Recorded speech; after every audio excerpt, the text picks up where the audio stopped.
मृत्यु के बाद शव को किन कारणों से अकेला नहीं छोड़ना चाहिए।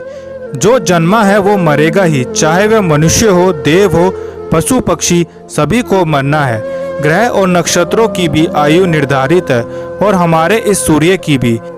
इसे ही जन्म चक्र कहते हैं। जन्म मरण के इस चक्र में व्यक्ति अपने कर्मों और चित्त की दशा अनुसार नीचे की योनियों से ऊपर की योनियों में गति करता है और पुनः नीचे गिरने लगता है। यह कर्म तब तक चलता है जब तक मोक्ष न मिल जाए। कई बार स्थितियां बदल जाती हैं। आओ जानते हैं गरुड़ पुराण के अनुसार मरने के बाद शव को अकेला क्यों नहीं छोड़ा जाता है।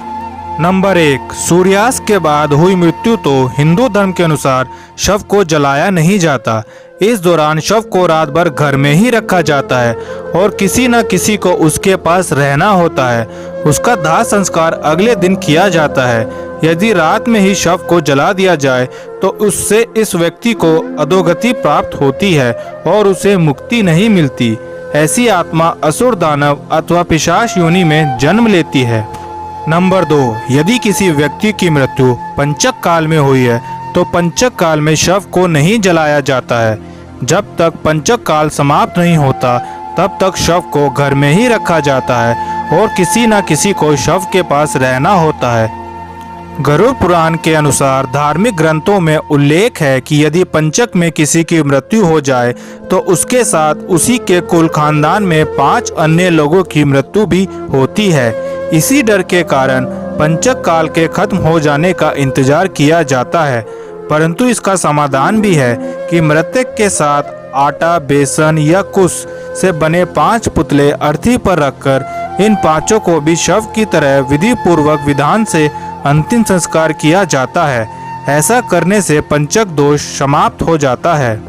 नंबर 3, यदि कोई मर गया है परंतु उसका दाह संस्कार करने के लिए उसका पुत्र या पुत्री समीप नहीं है तो उनके आने का इंतजार किया जाता है।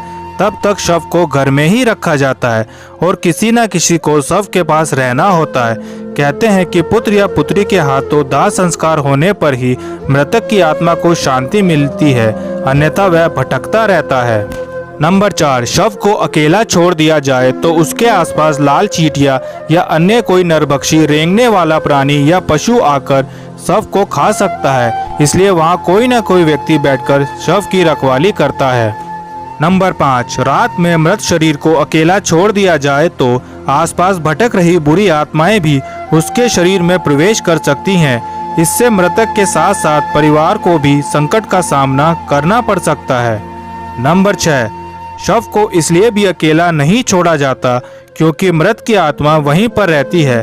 जब तक उसका शरीर जल नहीं जाता तब तक उसका शरीर से किसी न किसी रूप में जुड़ा रहता है। साथ ही वह अपने परिजनों को भी देखता है। अकेला छोड़ दिए जाने से उसका मन और भी ज्यादा दुखी हो जाता है। हालांकि अधिकतर लोग गहरी नींद में चले जाते हैं।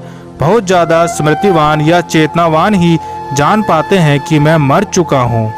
नंबर 7, यह भी माना जाता है कि यदि ज्यादा समय हो जाए तो शव से निकलने वाली गंध के चलते कई तरह के बैक्टीरिया भी पनपने लगते हैं और मक्खियां भी भिनभिनाने लगती हैं। इसलिए वहां इस दौरान अगरबत्ती की सुगंध और दीपक भी जलाया जाता है। नंबर 8, यह भी कहा जाता है कि शव को अकेला छोड़ने से कई लोग जो तांत्रिक कर्म करते हैं उनके कारण भी मृत आत्मा संकट में पड़ सकती है। इसलिए कोई ना कोई शव की रखवाली करता है।